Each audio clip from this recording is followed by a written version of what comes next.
Ассаламағалейкум достар. Қазір Instagram, TikTok парақшаларының барлығында қаптап жүрген Hyundai Elantra мен Kia Seltos туралы айтып кету керек. Олар Қытайдан әкелініп жатқан параллельді импорт арқылы елімізге кіріп жатқан көліктер, және олар туралы бүкіл ақпаратты жинап, плюс пен минусын анықтап, анализ жасап сіздерге айтуды шештік. Ал плюстарына келетін болсақ, Қытайдан әкелініп жатқан Hyundai Elantrалардың бағасы шамамен 2 миллион теңгеге арзанырақ болады. Ол шамамен 8-9 миллион теңгеге сіз су жаңа Elantrаны аласыз. Ол және қазақ нөмірмен таза, юридически ешқандай проблемалары болмайды. Одан кейін Қытайдан әкелінген Elantраның комплектациялары күштірек, мықтырақ болады. 360 камера деген сияқты доп функциялары өте көп, және оларға мультимедиасына, приборкасына барлығына Қытай тілінен русификация жасалынады, яғни барлығы орыс тілде болады, сіз түсінетіндей. Одан кейін оны алғашқы жарнасыз кредитке, рассрочкаға рәсімдесеңіз болады. Оның амалдары өте көп, және айта кететін жайт, қытайлық деп қорқудың керегі жоқ. Оны бүкіл агрегаттары Hyundai компаниясынікі, тек Қытайдағы Гуанчжоу қаласында осының барлығының сборкасы болады. Оның минустарына келетін болса, қытайлық Elantра біздің қазақстандық Elantраға қарағанда 5 сантиметрге қысқа, сондықтан кейбір детальдары, кузовной запчастьтары келмей қалуы мүмкін, сондықтан осындай бір минусы бар.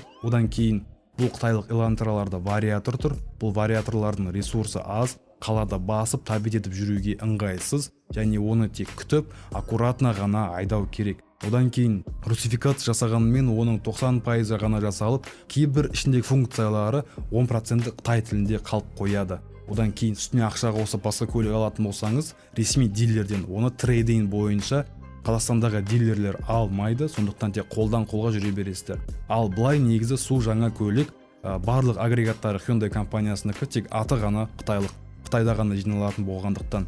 Seltos бойынша келетін болсақ, осы Seltos'та және Elantra тұрған вариатор 1.5-тегі.